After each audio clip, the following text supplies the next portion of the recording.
What is up, everybody? Renfail here. Welcome to my early thoughts video on Eternal Strands, the latest RPG, which we are playing here on the channel. This is from Yellow Brick Games. It's their first game as a studio. It just launched today. We've been playing it for a few hours. It's been a really good time so far. There's lots of stuff to talk about here, so we're going to dive in. If you've never watched one of my videos before, I do 3 different reviews for every game that we play. The first is an early thoughts video, which is this one, usually after the first stream, 3 to 5 hours into the game. Then around 20 to 25 hours into a game, I do an initial review, which will be coming. That's the second one that we do.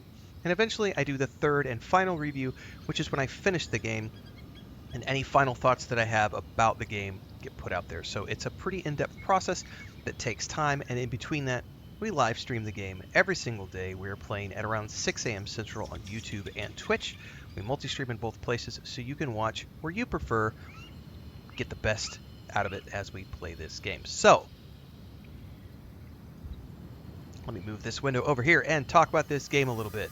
Moving into this, understand that there will be some light spoiler territory.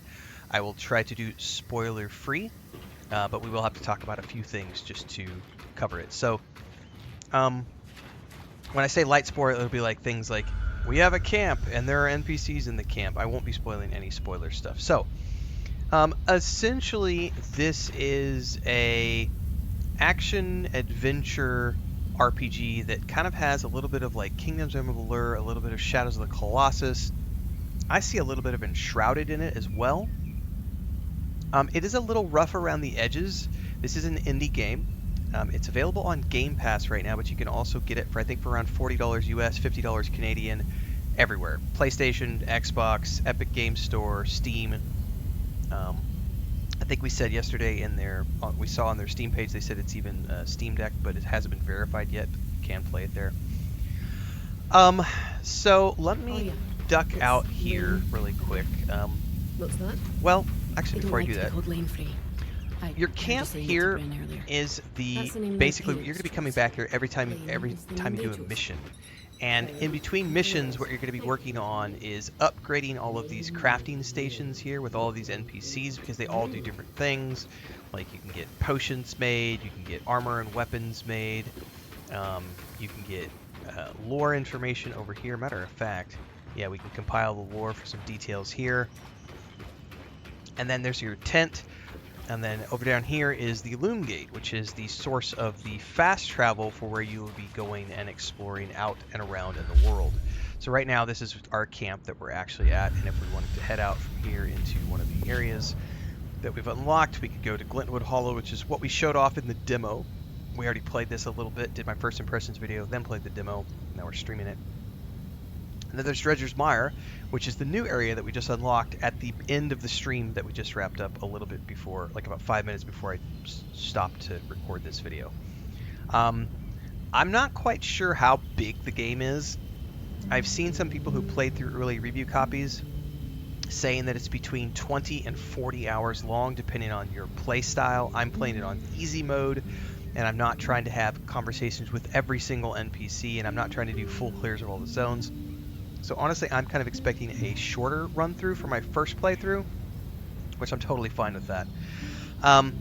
But the zones are laid out in such a way where essentially if you look at on the right hand side here, there is general knowledge that you're going to find, which are like crafting recipes and little tidbits about the zone, which allow you to learn more about the zone and unlock more information. And like if you uncover a certain amount of common enemies, certain amount of these information pieces, you'll be able to unlock the common enemies.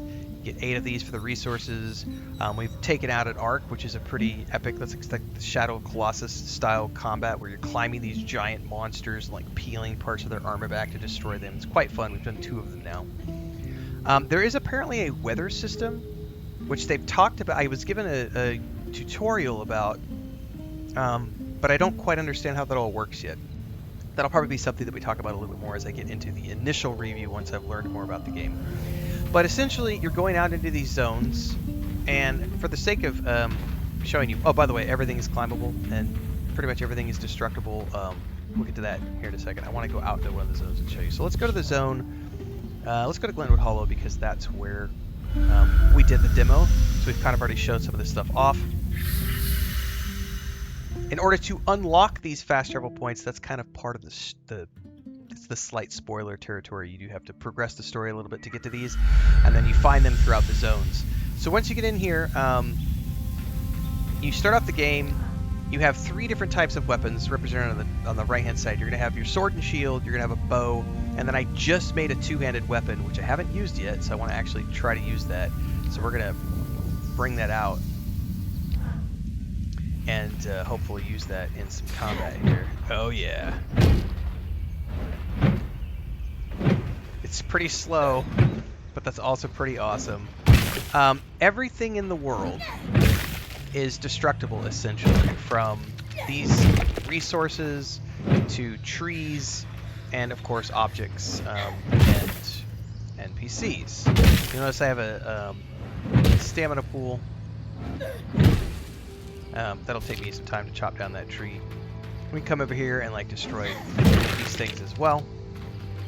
And the other thing is that pretty much everything is climbable in the game. So we can run up here, touch a wall, and you'll climb all the walls, and so you can explore all over the place. That's also useful for getting on top of big bad guys. Ooh, what's back in here? I haven't been in here before. Well, you know what? If I can't get to that with my weapon, I can use a little bit of magic, perhaps, and use my ensnaring blast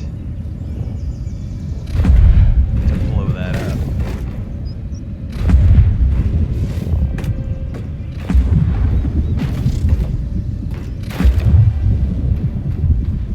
What's in here? Well, we've got more goodies. Let's go sword and shield. Blow all these, open all these things up. We can get lots of crafting resources out of these. I keep jumping on top of the barrel instead of destroying it. This is one of the areas where you'll see a little bit of wonkiness in things. Oh, a treasure chest. Crafting resources. By the way, resources are important.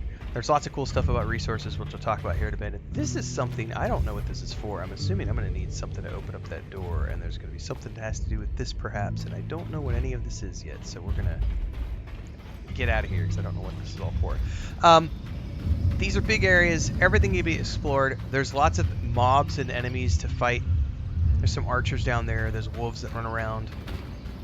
Interestingly enough, there's not really a death mechanic per se, because when you die, rather than actually dying, what happens is you get pulled back to your camp by one of your companions, but you have to leave a lot of your resources behind, but you get to choose how many resources you take back with you. And over time, you can expand how many resources you're going to be able to take back with you. So, this is a mob. He's an archer mob.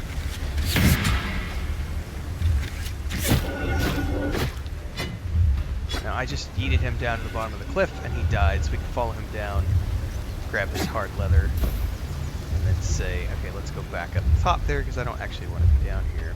So I don't want to spoil too much of this for you guys. Climb up this. Oh, by the way, I hear an ark rolling around back there. You guys want to see one really quick? I totally heard footsteps. Let's see if we can find him really quick. Just like show it off to you guys. I don't want to fight it, but I hear it. Oh yeah, it's back there in the background somewhere. This will give you guys a glimpse at like the Shadow of Colossus stuff that you can. He's down there somewhere. I can hear him.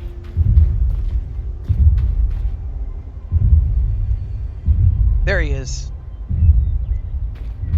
You can go fight those if you want. Peel their armor off to kill them. It's a big fight. It takes quite a bit. It's a lot of fun though. Anyway, let's go back up to the teleporter and get back out of here, because I actually don't want to be down here, because I wanted to go back to camp and show you guys some of the other stuff that I wanted to see.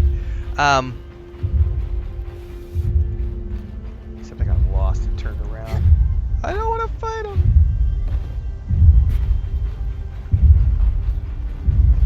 Here we go, we're going back up here.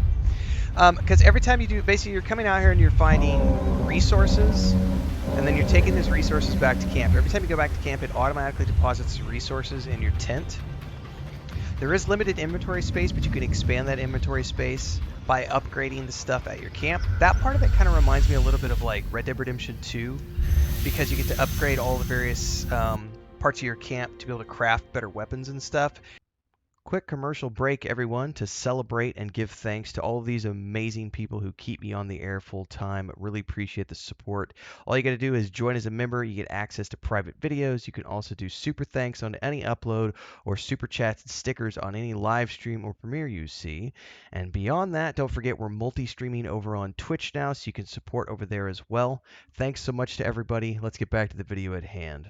And there's a tier structure, so you can only craft like up to, like kind of like in the Shrouded, you can only go up to like tier 1 until you've upgraded your forge to tier 2, and then you can craft tier 2 armor, and then you got to upgrade your forge again to get to tier 3 armor.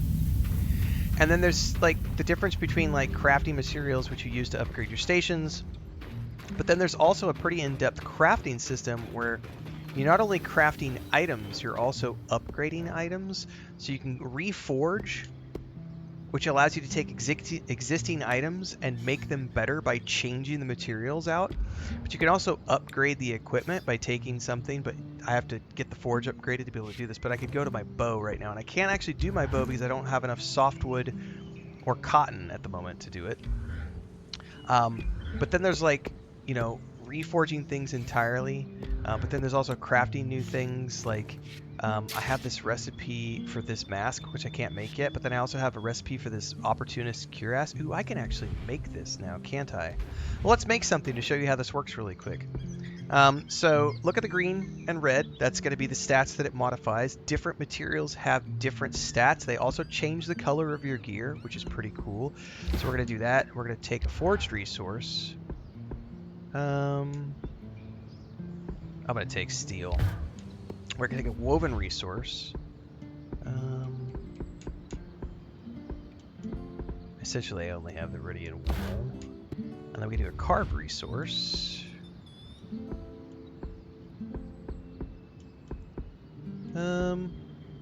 Let's do this. And then we can craft it. And let's go ahead and equip it. And I now have a completely different look for my character. Now she's running around in a completely different looking piece of gear, which is pretty cool, right? And then if I wanted to, I could go down over here and I could choose to like disassemble things as well. That's pretty cool, by the way. I didn't know I had enough resources. I would try to do that on the stream, and I never had enough woven materials. So I finally was able to get things. So there's a lot going on here. It's a pretty deep RPG. There are some quirkiness things, though, which I'm happy to talk about. One, the combat can feel a little clunky sometimes in terms of the target switching not always working perfectly. The magic system can sometimes lag a little bit. It may be somewhat of a user error issue, but not all the spells are intuitive in the way that they work. The magic system is very interesting because it's a physics-based magic system where there's a lot of this, you know, picking things up and pushing and pulling, and you know, you can freeze mobs with your ice. You can freeze parts of the mob. You can encase parts of their body. You can lock a mob down and go attack something else. I've only got 3 different types of magic right now, and there's a lot more that I can unlock, so I'm still fairly into that system. It feels very unique, but it feels very clunky in some areas. Bryn, Dom mentioned he was hoping to speak to you. The voiceovers, by the way, are phenomenal. The voice cast for this game, go check out the IMDb page. The voice cast is absolutely stacked. It's got some great cutscenes. Like I said, it's an indie title, but it's pretty damn fun. I would call this an indie darling, an indie gem. This feels like a very good indie game, with a little rough patches here and there. One of the things that I personally am not a huge fan of is like when you like kill mobs or tear down boxes or things, and it drops all these resources all around the ground. You have to run around and manually, individually pick up each one. And I would love it if there was a way to like hit a button or hold a button and like gather everything all at once and pull it into you. Because the constant clicking to pick everything up it feels a little weird. I know some people have complained about the small inventory space from the get-go. I don't really think that that's big of a deal because you can upgrade that through the upgrade system of upgrading your camp, but Yellow Brick has said that they are going to be addressing the inventory size in a future patch because they've taken that feedback to heart. So that's one of those things where I think it's a great idea to throw your feedback out there to the team because they seem to be very receptive. They're pretty active on social media. So yeah, I'm having a great time with this game. We are obviously going to be doing a full clear of this over the next week leading up to Kingdom Come Deliverance 2 and Avowed, which are the next, basically these are the 3 games that we're playing over the next few weeks. So hopefully we'll see you tomorrow morning bright and early, 6 a.m. Central on YouTube and Twitch. Until then, everybody stay safe, happy gaming, and let me know your thoughts on this game down in the comments below.